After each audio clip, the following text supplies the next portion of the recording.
바울은 루스드라라는 도시에 갔을 때 디모데의 신실한 어머니와 그리고 외할머니 로이스를 만나게 됩니다. 그리고 예수님을 향한 디모데의 열정을 바라보고 또 겪게 되면서 그 헌신에 굉장히 큰 감명을 받게 됩니다. 바울은 수년간 이제 디모데의 조언자 역할을 하였고 마침내 이제 그에게 사역을 맡겨서 교회들로 이제 보내기 시작합니다. 어느 날 이제 바울이 어떤 한 무리의 지도자들이 에베소에 있는 교회에 잠입해서 예수님과 그분을 따르는 것에 대한 잘못된 관점을 퍼뜨리고 있다라는 것을 좀 소식을 듣게 됩니다. 그래서 이제 디모데를 그 에베소 교회에 보내서 디모데가 이제 에베소 교회를 잘 섬길 수 있도록 디모데를 돕게 되죠. 그리고 그 도착한 디모데에게 좀 필요한 어떤 어드바이스, 조언들 하기 위해서 편지를 쓰게 됩니다. 이것이 우리가 지금 읽은 디모데 전서 그리고 디모데 후서입니다. 사실 에베소 교회는 바울에게도 굉장히 의미 있는 교회였습니다. 에베소 교회에서 3년가량을 목회하였고 사도행전 20장에 보면 이제 로마로 가는 이제 밀레도라는 항구에서 에베소에 있는 장로들을 불러달라고 요청을 해서 그 장로들과 함께 석별의 정을 고하며 장로들도 엄청 울고 바울도 고별 설교를 하며 그렇게 애틋한 교회였던 것이죠. 사실 생각해보면 자신이 굉장히 사랑하는 교회가 어려움을 겪고 있다는 소식과 그래서 내가 너무 사랑하는 나의 제자를 그 교회에 보내서 그 교회를 돌보게 하는데 그 제자도 너무 힘들다는 소식을 듣게 되면 바울의 마음은 굉장히 복잡하고 미묘하겠죠. 당시 에베소 교회는 복음을 좀 다르게 해석해서 여러 신들을 섬기는 것과 이제 섞기도 하고 혼합하기도 하고 또 율법과 복음을 오용해서 너 어떻게 이렇게 할 수 있어? 율법에 이렇게 적혀 있잖아 하면서 그것을 칼로 사용하기도 하고 그 칼로 사용한 결과 과도한 금욕주의나 혹은 고린도 교회와 같이 탐욕스러운 모습들이 나타나게 된 거죠. 게다가 나이가 좀 어린 디모데를 인정하지 않는 분위기도 있었던 것 같습니다. 그래서 오늘 본문 11절 12절에서 보는 것처럼 디모데를 격려하는 것이죠. 11절에서 바울이 악한 것을 피하고 의와 경건과 믿음과 사랑과 인내와 온유를 추구하라고 말합니다. 여기서 이 악한 것은 그냥 어떤 도덕적인 죄, 뭔가 사람들이 보기에 너 어떻게 그런 일을 할 수 있어? 하는 것이 아니라 10절에서 바울이 말한 돈을 사랑하는 것에서 비롯된 여러 마음들, 여러 파생된 문제들을 한꺼번에 통칭하는 것이죠. 바울은 에베소 안에서 일어난 여러 사건들을 그저 개인의 일탈이나 어떤 사건으로 바라보지 않습니다. 사실 그럴 수 있잖아요. 우리 공동체 안에 굉장히 돈이 많은 분이 계시면 좋겠죠. 아니에요. 그러면 그죠? 뭐 사람 다양할 수 있으니까. 근데 막 그분이 갑자기 막 돈으로 우리한테 막 선물을 갑자기 막 하기 시작하고 그러면서 그 선물을 굉장히 생색내기 시작하고 그 생색냄으로 뭔가 자신의 어떤 자리를 차지하고자 할 때 사실은 그 사람의 문제일 수 있잖아요. 이건 그 사람이 그냥 자신을 드러내는데 익숙한 사람이어서 그럴 수 있잖아요. 그러면 제가 그분에게 가서 그래서 좀 이런 것들은 우리가 같이 공동체를 위해서 조심하는 게 좋지 않을까. 너무 숭고한 마음 좋지만 이렇게 해결할 수도 있잖아요. 보통 우리가 겪는 어떠한 문제들이나 앞서 나눴던 회사에서 혹은 가정에서 사실은 그냥 그 사람하고 해결하면 되는 것들이 굉장히 많게 느껴지죠. 그런데 바울은 이 방식을 어떤 개인과 개인의 문제로 보지 않는다는 것입니다. 바울은 이것이 교회의 질서를 깨트리는 것으로 이해합니다. 왜 그럴까요? 바울에게 교회는 그리스도의 몸이었기 때문입니다. 제가 고등학교 때 무릎을 좀 심하게 다쳤었어요. 그래서 이제 무릎 수술을 2번 정도 받았는데 근데 무릎이 아프니까 자연스럽게 이렇게 짝다리를 좀 이렇게 쓰게 되는 거죠. 오른쪽이 아프니까 왼쪽으로. 근데 짝다리를 쓰게 되니까 허리도 좀 아프게 되고 왼쪽 무릎에도 좀 이상이 가고 오른쪽 발목도 좀 아파지고 하더라는 거예요. 무릎만 아픈 건데 그럼 무릎만 아프면 되는 건데 무릎이 아프니까 곳곳이 아프게 시작합니다. 왜 그렇죠? 몸이기 때문이죠. 이거 굉장히 중요한 것입니다.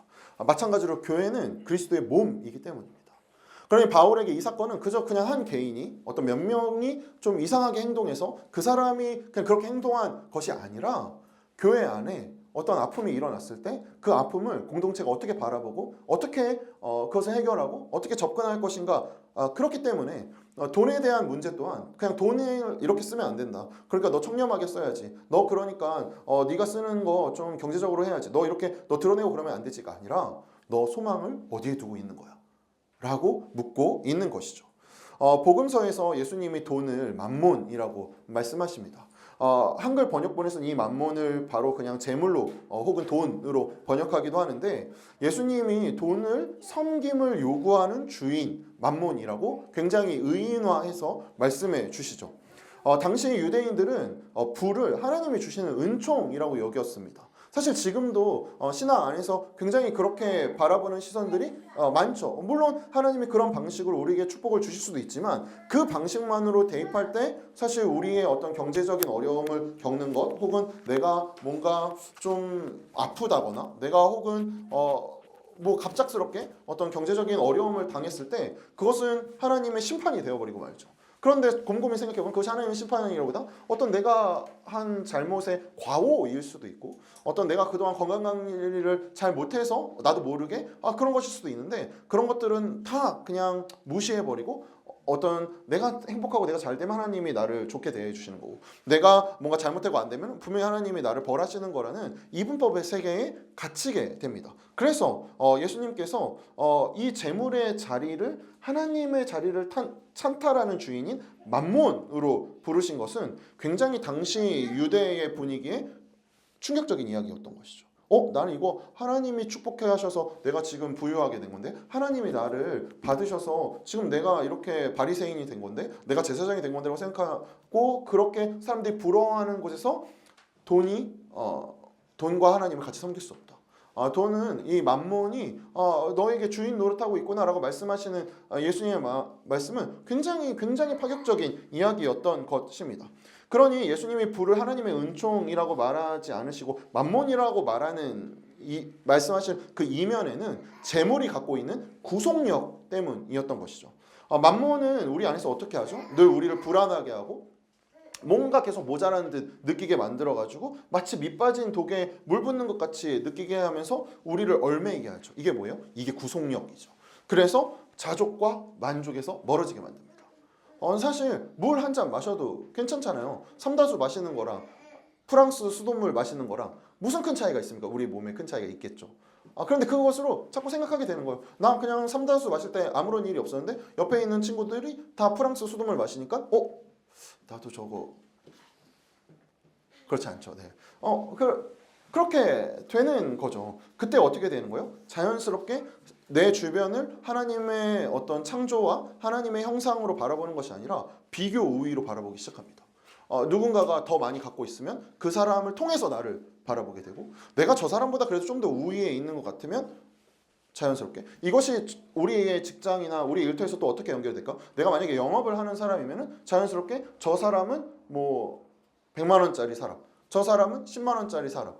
이 일은 나에게 얼마의 효용 가치를 주는 것. 그러면서 점점점 어떻게 돼요? 자연스럽게 이 재물을 중립적인 자원으로 보는 것이 아니라 여기에 신뢰와 충성을 다하게 되는 것이죠. 우리 예수님께서 이것을 알고 계셨기 때문에 우리에게 말씀하신 것입니다. 그리고 바울 또한 이 사실을 잊지 않고 있었던 것이죠.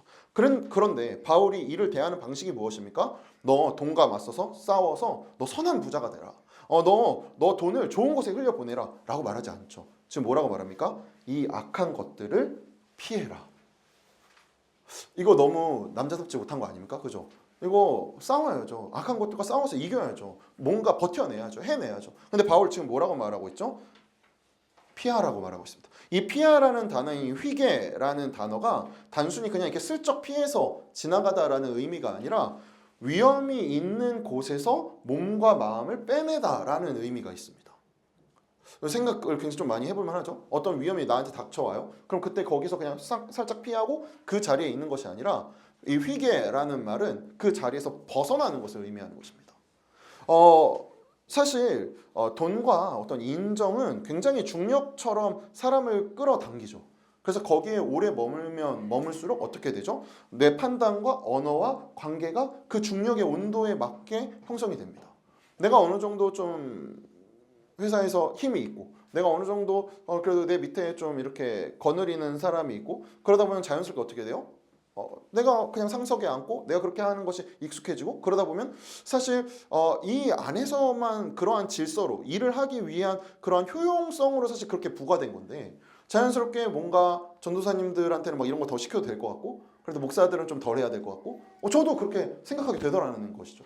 다행히 그래서 우리 교회 부격자가 없는데 너무 다행이에요. 진짜 다행인데 이렇게 되더라는 거예요. 그 관계와 그 공간 안에서 주는 중력이 있기 때문이죠. 그런데 바울이 말하는 악의 종류는 되게 갑자기 생기는 것이 아닙니다.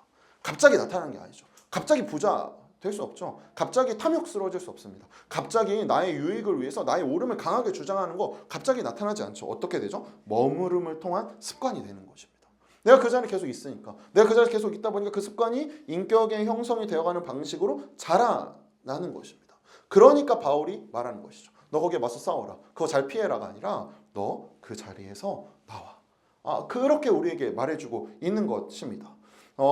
기독교의 엄청난 사상가인 어거스틴의 저작 중에 그리스도교 교양이라는 분도 출판사에서 나온 책이 있습니다. 이 책에서 성경 읽는 것에 대해서 어거스틴이 뭐라고 말하냐면 지식을 축적하는 사건이 아니라 사랑의 방향이 바로잡히는 사건이 일어나는 것이 성경 읽기를 통해 우리가 얻게 되는 것이라고 말을 합니다. 그래서 내가 무엇을 더 사랑해야 하는지 무엇을 덜 사랑해야 되는지 무엇을 사용해야 하는 것인지 무엇을 진정으로 즐기고 누려야 하는 것인지를 바라보게 되는 그것에 대한 질서가 그래서 사랑의 어떤 순서가 우선순위가 생기게 되는 것이 우리가 성경을 읽음으로써 나타나게 되는 것이라는 것이죠. 그러니 사실 사람은 결국 곰곰이 우리가 생각해보면 유한한 것들을 최종 목적으로 두고 그것을 즐거워하고 소모할 때 우리가 점점 피폐해지죠. 정말 그렇잖아요. 우리가 안에서 느끼게 되는 충분한 만족과 기쁨과 내 마음을 따뜻하게 하는 것은 곰곰이 생각해보면 물론 우리한테 뭐 그런 경험이 없어서이지만 막 뭐 로또 한 40억 당첨됐을 때 그거 40억 당첨되고 나면 그 다음부터 삶이 어떨까요? 도파민이 팡팡 터지겠죠. 한 100만 원, 10만 원은 돈으로 보이지도 않겠죠. 얼마나 무서운 일입니까? 얼마나 무서운 일이에요. 근데 사실 그거 무한히 쓸 수 있나요? 유한하잖아요. 요즘 40억으로 많은 걸 할 수 있어요. 정말 많은 걸 할 수 있어요. 그런데 진짜 엄청나게 그거 가지고 뭐 젠슨 왕이랑 비비거나 뭐 트럼프 형제랑 비비거나 이거 안 되잖아요. 어차피 유한한 것들이잖아요. 그럼 점점 어떻게 돼요? 더 강팍해지고 더 갉아먹게 되는 것이죠. 그러니 문제는 결국 뭘 소유하고 많고 적고 부자가 되고 가난해지고가 아니라 최종 선을 어디에 두느냐 이것을 우리에게 말해주고 있는 것이죠. 그래서 우리가 하나님 안에 있을 때 사용하는 것들, 사용해야 하는 것들과 진정으로 즐거워해야 하는 것들이 사랑의 기준으로 재배열되는 것. 그래서 이거 이제 나중에 좀 이렇게 멋진 척 하실 때 쓸 수 있는 단어인데 오르도 아모리스라고 해요. 저도 지금 컨닝 했는데 오르도 아모리스 입에 잘 안 매더라고요. 그래서 이게 사랑의 질서라고 이제 한국어로 번역을 하는데 어떤 순서라는 거예요. 사랑의 이 오르도가 이제 오더의 그 어원인 것 같은데 그러니까 어떤 내가 어디에 따라서 알맞게 순서를 배정하는가 정말 그렇죠. 제가 아내와 함께 살고 있잖아요. 그런데 제 사랑의 순서에서 지나가는 자매에게 그 우선순위를 더 두게 되는 순간 어떻게 되나요? 상상도 하기 싫네요. 네, 그죠? 그렇게 되잖아요. 전 당연히 이 관계 안에서 저희 아내가 가장 우선순위에 있어야 된다라고 말하는 것도 안 되죠. 그죠? 그냥 있는 게 당연한 겁니다.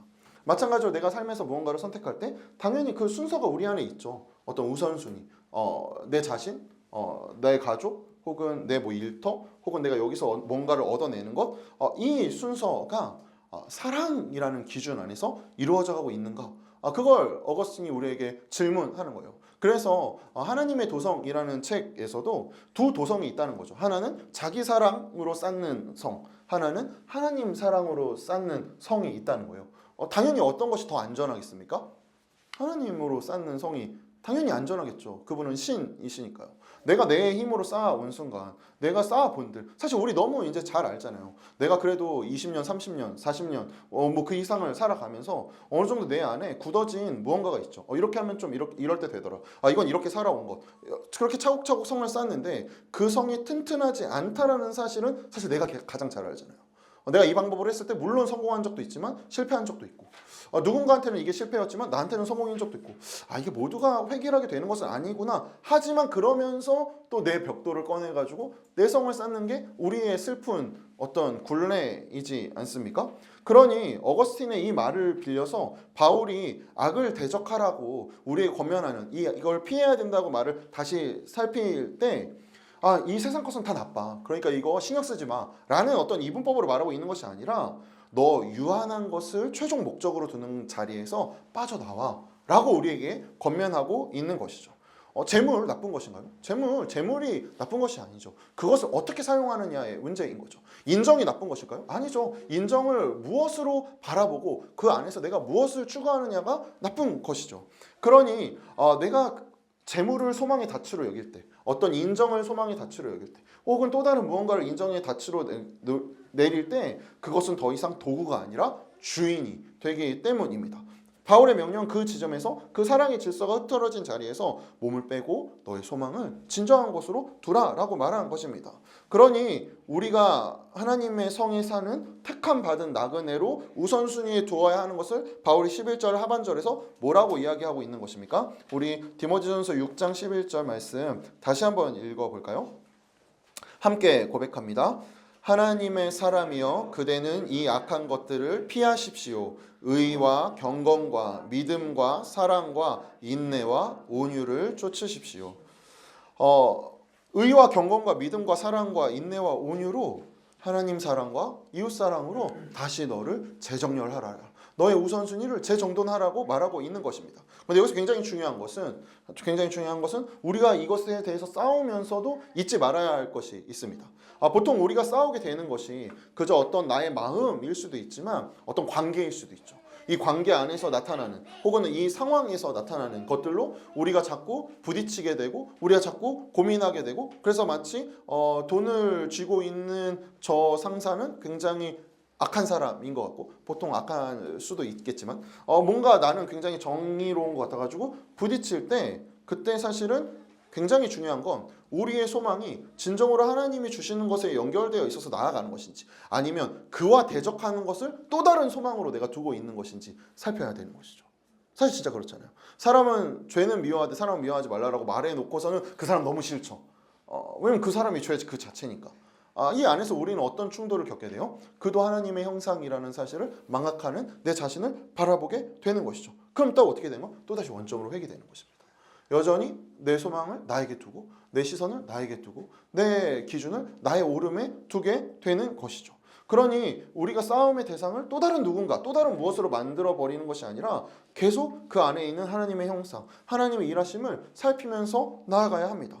미움이나 어떤 적이가 아니라 사랑이 우리의 무기가 되어야 되는 것이죠. 그래서 12절에서 바울이 뭐라고 말합니까? 이 싸움이 강력한 싸움이 아니라 무슨 싸움이라고 말해요? 선한 싸움이라고 우리에게 말해주는 것입니다. 더불어 바울이 말한 어떤 영생이라는 의미는 그저 그냥 막 안 죽어요. 근데 생각해보세요. 사실 이거 굉장히 끔찍한 건데, 안 죽어. 우리 안 죽는 지체들 영상에서 많이 보죠. 뭐 좀비라던가. 그죠? 그러면 뭐 영생이 진짜 그런 걸까요? 계속 안 죽는 거? 당연히 아니겠죠. 당시에 이 영생이라는 이 의미가 내가 어떤 시간에 속해 있는가라는 관념이었습니다. 그러니까 내가 이 땅의 시간에 속해 있는가, 아니면 신의 시간에 속해 있는가. 그럼 나는 신의 시간에 속한 사람은 당연히 그 시간을 어떻게 흘러가고 어떻게 쓸까요? 신의 방법으로, 신의 모습으로 쓰겠죠. 마찬가지로 우리가 14절에서 이야기하는 것처럼 계명을 지키고 흠이 없는 사람으로 사는 것은 이 삶 자체가 하나님의 삶에 참여하는 삶이기 때문에 이것이 이 땅 가운데서 하나님과 연결된 영원한 삶을 사는 방식인 것입니다. 그런데 여기서 확인하게 되는 것들이 있죠. 지금 우리가 이제 잠깐 앞서 나눴던 걸 다시 좀 복귀하면 우리 알고 있죠. 허망한 것들에 우리의 마음을 두면 안 됩니다.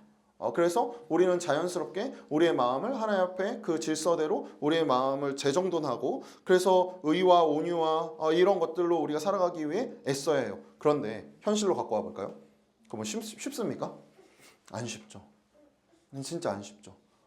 교회 시간 늦었는데 택시 타고 갔는데 아저씨가 자꾸 자신의 안위를 위해서 막 돌아가고 이럴 때 어때요? 정의와 공의가 막 불타오르죠. 아저씨 지금 뭘 하는 것인가? 고작 그 몇백 원 때문에 지금 이러는 것인가? 차라리 내가 돈을 더 주고 말지만 이런 생각이 막 불끈 올라와요. 여기에 어떤 사랑의 질서를 재정돈하고 의와 온유를 쉽지 않습니다. 쉽지 않죠. 내가 회사에서 정말 힘든 일을 겪고 왔는데 집에 와서 아내가 근데 여보 내가 곰곰이 생각해 봤더니 절대 제 이야기 아니야. 절대 아니야. 내가 생각해 봤더니 지난번에 여보 왜 그 말했어? 이 순간 진짜 생각만 해도 너무 두렵죠? 여보 왜 지난번에 그 말했어? 그런 순간 이제 우리는 그 말이 무엇인지를 일단 첫 번째 찾아야 되고 그 말을 왜 했는지를 찾아야 되고 그것을 묻는 아내의 의도를 정확하게 파악해야 하는 굉장히 좋은 어떤 연단 가운데 우리가 받쳐지게 되는데 어떻게 돼요? 그럼 그 순간? 그 순간 어떻게 뭘 오래 참아요? 내가 지금 어떤 하루를 보내고 왔는데 팡 터지고 말죠. 그래서 곰곰이 생각해 보게 됩니다. 우리가 그리스도 예수 안에서 살아간다는 것, 신앙생활을 하고 경건하게 살아가고 말세인 이 땅에서 살아가는 삶은 사실 세상의 정면으로 역행하는 일이라는 것이죠. 역행하는 일입니다. 강물의 흐름을 따라서 노를 저으면 배가 한없이 빨리 갈 텐데 그 노를 누구처럼 놓아버린다던가 혹은 반대로 가려고 하면 온몸이 고단할 뿐만 아니라 성과도 굉장히 더디고 심지어 없을 수도 있죠. 생각해보면 우리는 성공과 어떤 성취에서 삶의 의미를 찾는데 굉장히 익숙합니다. 그래서 내가 뭐 이 정도 되고 뭔가 뭐 저도 제 안에 늘 싸우고 있는 어떤 욕망 그래도 내가 개척했는데 이렇게는 되지 않을까? 라는 것과 매일 씨름하는 이렇게는 비밀이에요. 그것도 이렇게 여러 굉장히 세속적인 모습들이 있죠. 근데 곰곰이 생각해보면 그게 본질인가? 본질 아니거든요. 그 본질 아닌데 그거 너무 갖고 싶고 너무 원하고 너무 빨리 빛났으면 좋겠고 너무 빨리 주목받았으면 좋겠고 너무 빨리 원했으면 좋겠는데 그거 정말 하나님이 기뻐하시는 것인가? 아니면 너가 보기에 주변에 그런 사람들이 부러워서 네가 그 마음을 갖는 것인가? 당연히 후자입니다. 100% 후자예요. 그것이 우리 공동체에 정말 우리 공동체를 이롭게 하는 것인가? 아니면 정말 이거 네 욕망을 고작 너의 욕망만 채우는 것인가? 고작 저의 욕망을 채우는 것입니다. 쉽지 않더라는 것이죠.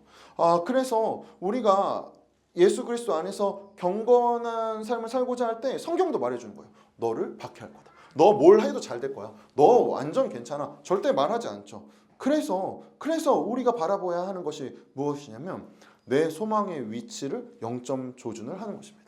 나는 소망을 어디에 두고 있지? 나는 소망을 어디에 바라보고 있는지를 끊임없이 우리가 살피고 하나님 앞에 나가야 되는 것이죠. 그래서 바울이 말하는 거예요. 소망을 어디에 두어야 하는지. 15절과 16절 본문 디모데전서 15절과 16절 같이 고백할까요? 같이 고백합니다. 정한 때가 오면 하나님께서 주님의 나타나심을 보여주실 것입니다. 하나님은 찬양을 받으실 분이시오 오직 한 분이신 통치자이시오 만왕의 왕이시오 만유의 주이십니다. 오직 그분만이 죽지 않으시고 사람이 가까이 할 수 없는 빛을 가운데 계시고 사람으로서는 본 일도 없고 볼 수도 없는 분이십니다. 그분에게 존귀와 영원한 주권이 있기를 빕니다. 아멘.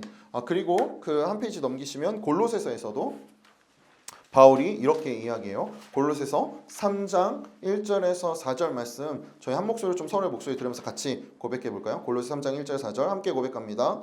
그러므로 여러분이 그리스도와 함께 살려주심을 받았으니 위에 있는 것들을 추구하십시오. 거기에는 그리스도께서 하나님의 오른편에 앉아 계십니다. 여러분은 땅에 있는 것들을 생각하지 말고 위에 있는 것들을 생각하십시오. 여러분은 이미 죽었고 여러분의 생명은 그리스도와 함께 하나님 안에 감추어져 있습니다. 여러분의 생명이신 그리스도께서 나타나실 때에 여러분도 그분과 함께 영광 가운데 나타날 것입니다. 아멘.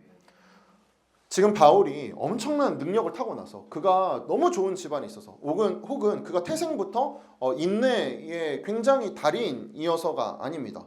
지금 바울이 이 삶을 살아내고 버텨내고 디모데에게 이렇게 권면하고 자기도 그렇게 살 수 있는 이유가 무엇이죠? 바울에게 소망이 있기 때문입니다. 소망은 무엇입니까? 미래에 일어날 확실한 것을 바라보는 것이죠.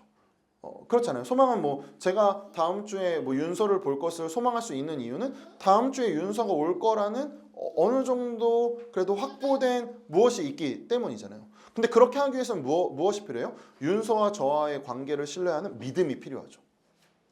우리가 무언가에 소망을 둘 때 그 소망의 대상이 우리에게 어떤 믿음을 줘야 되고 우리도 그 믿음에 대한 것을 반응하면서 생기는 것이 소망이잖아요. 그런데 바울이 지금 그 바울이 박해와 생긴 수많은 흔들림 속에서 세상을 역행하면서 경건의 삶을 유지하고 하나님의 말씀을 살아낼 수 있었던 것은 무엇이 있었기 때문이라고 우리에게 지금 말해주고 있는 거예요. 사라질 소망이 아니라 사라지지 않는 소망을 갖고 있었기 때문이라고 우리에게 말하고 있는 것이죠. 그 소망이 무엇입니까? 하나님 안에 감추어져 있는 그리스도와 함께 사는 삶, 그리스도께서 우리에게 허락하신 삶, 이거 뭘까요? 저는 그리스도와 함께 사는 삶이 우리에게 어떤 일상의 언어로 이렇게 생각할 수 있을까를 고민할 때, 염두에 할 때, 제 언어로 해석할 때는 조급하지 않아도 되는 삶인 것 같아요. 그리스도와 함께하는 삶은 조급하지 않아도 됩니다. 내 앞에 어떠한 일이 벌어질 때 그 일에 와 이거 어떡하지? 와 이거 진짜 물론 당연히 그렇게 느낄 수밖에 없죠. 그런데 그때 우리가 한 걸음 물러설 수 있는 이유는 무엇입니까? 이거 주님이 아시기 때문이죠. 첫 번째는.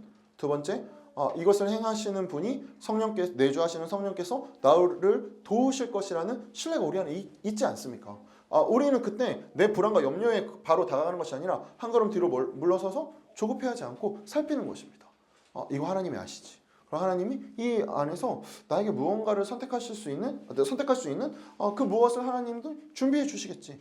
그때 우리는 어떻게 되죠? 자연스럽게 세상하고는 조금 다를 수도 있고 때때로 내가 오해받기도 하고 때때로 내가 좀 뒤로 오히려 밀리는 것 같이 느껴질지라도 같이 내려져 있기 때문에 아무리 파도가 친들 배가 흔들거릴지라도 절대 배는 떠내려가지 않습니다.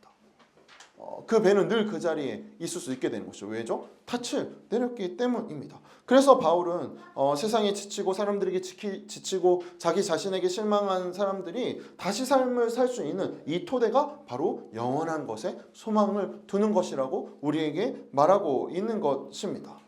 그러니 누가 무너질 건물에 땅을 짓겠습니까?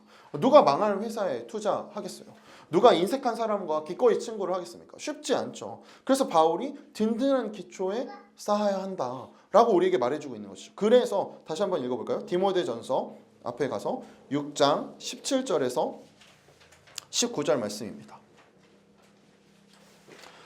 디모데전서 6장 17절에서 19절 말씀 같이 고백합니다. 그대는 이 세상의 부자들에게 명령하여 교만하지도 말고 덧없는 재물에 소망을 두지도 말고 오직 우리에게 모든 것을 풍성히 주셔서 즐기게 하시는 하나님께 소망을 두라고 하십시오. 또 선한 일을 하고 좋은 일을 많이 하고 아낌없이 베풀고 즐겨 나누어 주라고 하십시오. 그렇게 하여 앞날을 위하여 든든한 기초를 스스로 쌓아서 참된 생명을 얻으라고 하십시오. 아멘. 든든한 터 위에 서는 것은 덧없는 재물에 보이는 무엇에 소망을 두는 것이 아니라 하나님께 소망을 두는 것입니다. 저는 왜 하나님이 보이지 않으실까요? 그거 가끔 궁금하지 않으세요? 그냥 하나님이 어떤 얼굴이 있어가지고 어디서든 바라보든 볼 수 있으면 좀 그로테스크하긴 해도 모두가 믿을 거 아니에요. 야 저기 보라고. 저 신. 그래서 내가 뭐 잘못할 때 그 얼굴에서 막 레이저 나와가지고 막 그러면 얼마나 모두가 질서정연하게 잘 살 수 있겠어요? 근데 이건 뭐예요? 일단 첫 번째는 로마의 방식이죠. 내 군합발에 모두 무릎 꿇어라. 내가 힘이 가장 세니까 나 델타 포스 갖고 있으니까 내 힘에 너네 다 무릎 꿇어 라는 방식이죠. 근데 하나님이 보이지 않으세요. 보이지 않기 때문에 우리는 어디에서 하나님을 느낄 수 있죠. 내가 홀로 있을 때라도, 내가 누군가랑 같이 있을 때에도, 혹은 내 마음에 좀 씁쓸함이 있을 때에도, 혹은 내 마음이 기쁠 때에도 그분이 보이지 않으시기 때문에 우리는 그분과 늘 같이 있을 수 있는 것입니다. 그러니 우리가 영광스러운 미래에 대한 소망을 이 땅 가운데 품는 것은 절대 회피가 아닙니다. 오히려 도전인 것이죠. 어떤 도전입니까? 움켜쥐는 삶이 아니라 내어주는 삶으로의 도전인 것입니다. 끊임없이 몰려드는 위협과 불안 안에서 그 안에서 진정한 소망 되시는 예수 그리스도를 확인하고 나의 의심과 두려움에 적극적으로 싸워내는 것. 이것인 것이죠. 하나님이 사랑하시는 우리 산터 식구들. 그러니 신자의 삶은 어떻게 사는 것입니까? 선한 일을 하고 아낌없이 베풀고 나눠주는 삶인 것입니다.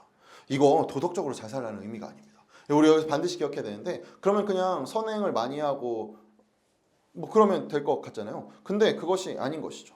우리가 왜 이렇게 살 수 있습니까? 우리는 영원한 삶의 일부를 살고 있는 자들이기 때문입니다. C.S. 루이스가 영광의 무게라는 책에서 이 땅에서의 삶을 영원한 책의 첫 페이지라고 이야기합니다. 누가 첫 장만 읽으려고 책을 삽니까? 누가 첫 장만 읽고 책을 덮습니까? 첫 장에서는 단서가 나오죠. 주로 이 뒤에가 어떻게 될 거야, 혹은 이 앞에서의 뭔가 기대할 수 있는 뭔가를 그냥 어슴풀에 소스만 던져주고 차곡차곡 쌓아가게 되죠. 마찬가지입니다. 이 땅 가운데서 우리가 살아가는 일, 우리가 일어나는 모든 일은 사실 영원한 책의 첫 페이지라는 사실을 알 때 우리는 어떻게 되죠? 자연히 나누고 베풀고 포기하고 멈춰서고. 세상에서는 야, 너 지금 달릴 때잖아. 여기서 왜 멈춰? 저 요즘 이제 최강록 형제님에게 너무 큰 은혜 받고 있는데, 최강록 형제님이 식당을 안 하겠다는 거예요. 혹시 흑백 요리사 어쩔 수 없어요. 지금 들어서 어쨌든 그분 우승했는데, 우승해서 3억 받았는데, 그 3억으로 막 어디 막 미슐랭 원스타 투스타 혹은 안성재도 막 이기는 3스타 되면 너무 좋잖아요. 물 들어올 때 놓아줘야 되잖아요. 근데 최강록 형제 뭐라 그래요? 아직 그것을 감당할 깜냥이 내가 안 된다. 그냥 나중에, 지금은 그냥 이렇게 흘러가는 대로 살다가 나중에 그냥 국수집 차릴 때 그 돈 보태겠다. 저는 거기서 그 최강록 형제님의 어떤 그 삶의 모습, 무엇입니까? 자족이죠. 만족이죠. 사실 그렇게만 살아도 이미 최강록 형제님 곳곳에 많이 나오고 있어서 먹고 살기에 아무런 문제 없을 거라고요. 근데 그 다음부터는 어떤 싸움일까요? 진짜 우리 가족을 위한 무엇일까요? 아니면 나의 어떤 입지, 내가 그래도 안성재보다는 조림 더 잘하는데, 이런 싸움일까요? 당연히 후자겠죠. 당연히 후자겠죠. 제가 지난주에도 나눴지만 세상도 알고 있는 것입니다. 무엇이 진정으로 우리의 삶을 안전하게 만드는지, 어떤 것에 가치를 둘 때 그래도 어떻게 안온해지는지를 세상도 어렴풋이 알고 있는 것이죠. 그런데 우리는 어떤 자들입니까? 그 분명한 그림을 갖고 그 분명한 그림 위에서 퍼즐을 맞춰가는 자들이죠. 그러니 우리가 이 땅 가운데서 선행을 행하고 베푸는 것은 그저 내가 착한 사람이 되려고, 내가 세상에서 좀 더 좋은 사람이 되려고, 그래도 내가 최강록 형제만큼은 아니어도 최강록 형제스러운 그 형님 같은 뭔가를 내가 좀 나타내려고 하는 것이 아니라, 그리스도께서 나를 그렇게 대하셨기 때문이죠. 하나님께서 나를 그렇게 대하셨기 때문입니다. 그리스도께서 나에게 한 번도 인색하게 대하신 적이 없고, 하나님이 나를 한 번도 포기하신 적이 없고, 내 삶에서 나는 내 뜻대로 하고 내 마음대로 했을 뿐인데 늘 주님은 여전히 그 자리에 계셔서 우리를 포기치 않으시고 우리를 받으셨기 때문에 우리도 그러한 삶의 방식으로 내 곁에 있는 이들에게 그리스도를 나타내는 손길로 나아가는 것이죠. 그것이 어떻게 되는 것이죠? 그것이 사랑의 방식으로 나타나는 거예요. 그것이 내 주변에 있는 일을 하나님의 형상으로 회복시키는 일인 것이죠. 그는 나는 아니라고, 나는 하나님 모른다고, 나는 하나님의 형상 아니라고 아무리 우리에게 악다구니를 할지라도 우리가 그를 포기치 않음으로, 그리스도께서 나를 배회하신 방식으로 그의 기꺼이, 야, 너 100원만 있는 거 아니다. 내 100원 그냥 너 줄게. 야, 너는 100원 없잖아. 그럼 어떡하냐. 괜찮다. 나는 주님 계시다. 이 삶 사는 것입니다. 그때 세상이 보고 놀라는 것이죠. 아니, 뭘까? 저 일을 움직이는 것은 무엇일까? 우리가 선함과 나눔과 너그러움이라는 참된 생명의 터를 그리스도가 우리를 행하신 방법으로, 그리스도라는 언어로 쌓아가는 이유가 무엇입니까? 그것만이 영원한 생명을 사는 방법이기 때문입니다. 여러분, 우리가 사실 친구에게 소망 둘 수 있어요. 내 주식에게 소망 둘 수 있죠. 나의 어떤 미래에 소망 둘 수 있습니다. 그럴 수 있어요. 그런데 그 정도의 소망을 두는 것은 그냥 친구 잃으면 되고, 재산 잃으면 되고, 뭐 관계 깨어지면 돼요. 그걸로 사람 안 죽어요. 그런데 영원한 가치에 소망을 두지 않는 것은 사람이 죽습니다. 사람이 죽어요. 우리가 이 사실을 놓치면 안 됩니다. 우리가 차곡차곡 쌓아가고 있는 이 소망이 죽을 것에 소망을 두고 있는 것인지, 정말 죽지 않을 것에 내 소망을 두고 있는 것인지. 아무리 아름다운 꽃이라도 그 꽃이 좋아하면 결코 열매를 맺을 수 없습니다. 아무리 좋은 씨앗이라도 그 씨앗을 심어놓고 콜라를 붓고 이건 물 같아 보이는데 소금을 붓고 절대 싹을 틔울 수 없죠. 마찬가지로 하나님의 형상으로 지음받은 자들은 하나님만으로 채워집니다. 우리가 하나님의 씨앗이기 때문입니다. 도저히 채워지지 않는 그 무엇이 있는 것입니다. 그 무언가로 뭐 채워보세요. 채워지나? 안 채워져요. 절대 안 채워져. 돈을 뭐 한 1조 가진다고 쳐보세요. 1조 가진다고 사람이 선해지십니까? 아니잖아요. 욕망이 더 드러나게 될 뿐이잖아요. 내가 불로불사의 어떤 힘을 얻었다고 생각해보세요. 그걸로 뭐 괜찮아질까요? 그럴 리 없습니다. 그럴 리 없어요. 우리가 알고 있는 것이죠. 하나님으로 빠져나간 공간이 하나님으로 채워질 때 그때 우리 무엇을 회복하게 됩니까? 맞아. 나는 내 얼굴을 잘 몰랐는데 내가 하나님의 형상이지. 나는 어떤 사람이지? 맞아. 나는 그리스도라는 터전 위에 있는 것이지. 성령이 우리를 자라가게 하시지. 이것이 바로 신자인 것입니다. 그러면 그때 우리의 삶에서 어떤 열매들을 맺게 될까요? 열매를 보면 씨앗을 알게 되지 않습니까? 갈라디아서 5장 볼까요? 같이. 갈라디아서 5장 22절에서 26절 말씀입니다. 저희 함께 한 목소리로 같이 고백해 볼까요? 같이 고백합니다. 그러나 성령의 열매는 사랑과 기쁨과 평화와 인내와 친절과 선함과 신실과 온유와 절제입니다. 이런 것들은 금할 법은 없습니다. 그리스도 예수께 속한 사람은 정욕과 욕망과 함께 자기 육체를 십자가에 못 박았습니다. 우리가 성령으로 삶을 얻었으니 우리는 성령이 인도해 주심을 따라 살아갑시다. 우리는 허영에 들뜨거나 서로 노엽게 하거나 질투하거나 하지 않도록 합시다. 이것을 함께 연습해 나가는 것이 교회입니다. 잘 안 되죠. 세상에서 잘 안 돼요. 직장에서 갑자기 착한 일 하면은 다들 염려할 거예요. 마음병원 보내야 되나 이런 고민할 거예요. 여기서 연습하는 겁니다. 같이 연습하는 거예요. 서로 살피고 먼저 다가가서 이야기 나누고 그 삶에 어떤 문제는 없는지 고민은 없는지 귀 기울여 주는 것입니다. 그럼 점점 우리는 어떤 중력의 영향을 받게 될까요? 성령의 열매의 중력에 영향을 받게 되겠죠. 이거 당연히 가정에서 숨길 수 있을까요? 회사에서 숨길 수 있을까요? 못 숨깁니다. 자연스럽게 나의 것이 나오게 되죠. 우리 이렇게 살아가기 원합니다. 세상의 질서로 사는 삶이 아니라 그리스도께서 보이신 사랑의 질서로 사는 삶. 그래서 성령의 열매를 맺어가는 삶. 그리스도의 몸만이 만들 수 있는 삶. 세상이 만들 수 있는 삶은 굳이 교회에서 만들 필요가 없습니다. 그거 뭐 세상이 더 잘 만들어요. 그런데 세상이 만들 수 없는 삶의 모습이 있는 것이죠. 그것 함께 연습하고 나누고 살아가는 것이 바로 교회인 것입니다.